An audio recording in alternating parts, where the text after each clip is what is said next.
Finally, Succession is back. And really funny note to start with. Friend of the pod, Sean McKenna, OG guest of the pod. Funny That's to think right. about. That's right. Game of Thrones deep dive. Back in the 2016. day.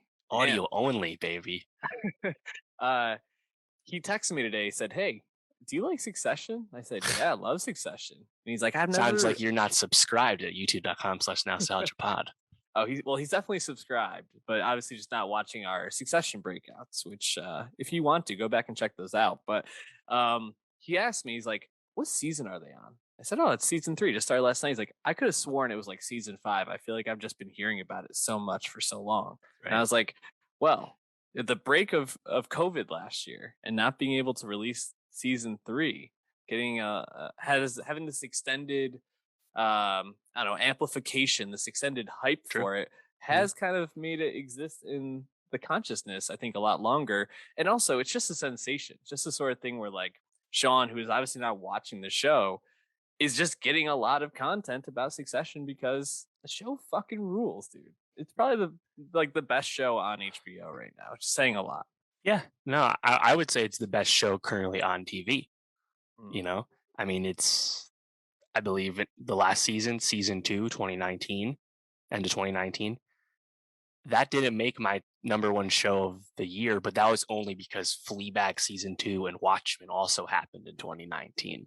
It was a completely stacked, top 3 there. Mm-hmm. And I believe 2018 Succession was my number one show, I believe. Unless Atlanta came out the same year. I don't remember. But yeah, I mean, the hype is clearly real. You can see all the content, sites and creators are making about it. And it seems to be working because this season 3 premiere set new ratings records for them already. I believe season 2 was getting like 5 million viewers, once you count all the various metrics.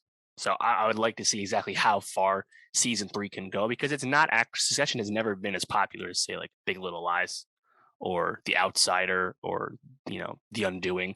HBO has had bigger hits recently than Succession, but I think we all know, because of how good it is, it's already getting a lot of Emmy attention.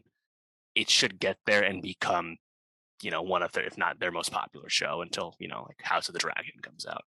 Yeah, I completely agree. And I think probably one of the best signs for this show and just its growth over time, because I think a lot of people had the same reaction in the first season, where the first couple episodes, it's really hard to root for these people. And Alan Sepinwall, who's a TV critic that we like a lot, has come around himself on this show and likes it. So even the people who didn't like it the first couple of seasons just say it's undeniable at this point.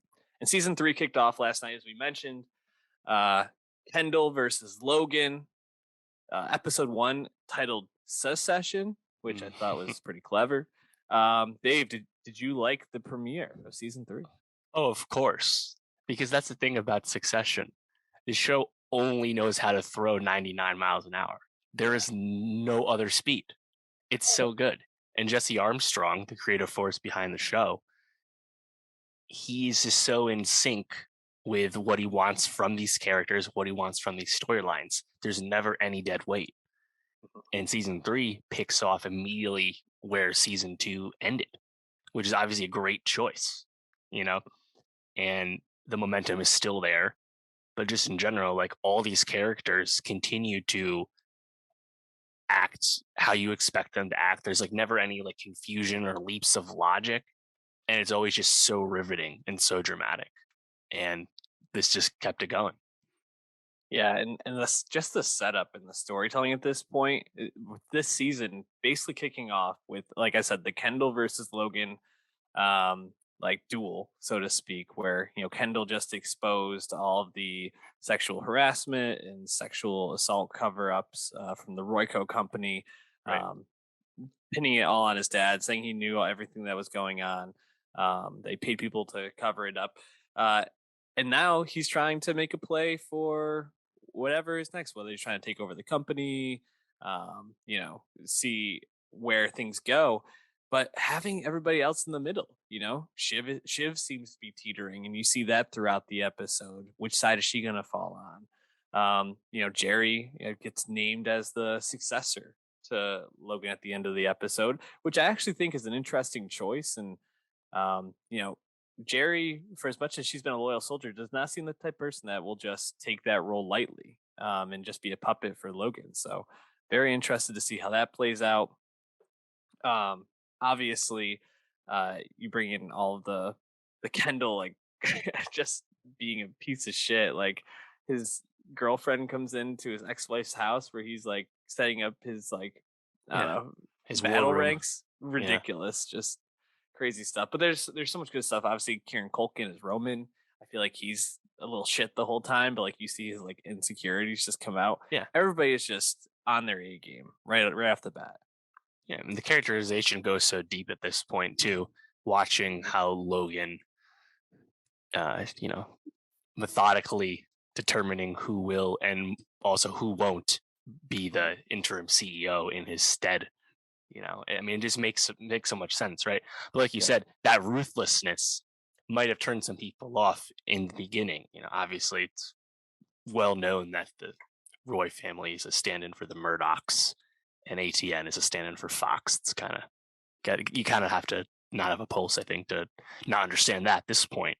But the drama and the performances and the writing is so great. You know, Mhm. it just really is tremendous. And you know that Shiv 180 at the end after Mhm. feeling slighted once again, assumingly going towards Kendall. On the other hand, it's really cool that you never really can predict anything about the show because there's so much backstabbing. There's so much, you know, 180s from the characters. And just in general, when they talk to each other, they often don't say what they mean or can barely say anything for fear of saying something they don't mean or letting someone know what they really think. You know, the mind games and the levels to the mind games Mhm. so awesome. And obviously, I think comedically, that's often played a great effect with Cousin Greg and Tom. Yep. But I mean, the ensemble is really rich at this point. You know, J. Smith Cameron Mhm. has really become a big part of the show too. Kind of expanded beyond the immediate family at this point. Yeah. Obviously you get some good cousin Greg moments in the or like right off the bat. The hey, if you're okay in there, let me know, or I'm gonna have to break the door down. I don't know if I can actually do that, but Overall, the internet's positive, but the negative ones, you know, they do have a way of standing out, or however he says it. I mean, yeah. Nick Also, Braun just knows the exact tenor to play the character. yeah, and just excellent. You also get the phone call where Kendall and Logan are talking through the woman who answers Kendall's phone. I think it's like his lawyer or some Yep. like assistant or something like that. Just really funny moment. Um, Yeah, man. I'm just so excited for this season, and it's just really nice to have a Succession back in our life. It feels like somewhat of a return to normalcy amid obviously absolutely unnormal times. And Right. I just think back to the end of season 2 and just how like cinematically beautiful that finale was, and just Mm. how like perfect of an episode of like television it really was. And I'm sure we're going to be getting a lot more of that sort of stuff in this season. So Yeah, totally. um, very excited for this. Really happy that they are not doing COVID in any way in this story. They're just sticking to Mhm. their actual story. Great choice. And you know, like last year we had Danny Houston, Holly Hunter show up. This year we're getting Alexander Skarsgård and Adrian Brody joining the Yeah. show in some capacity. Just really exciting stuff. Yeah. When you make a show this good, people want to be a part of it. So it really are it's funny because what we're saying is Succession still great. So if you haven't watched John Yeah. McKenna, tune in, catch up.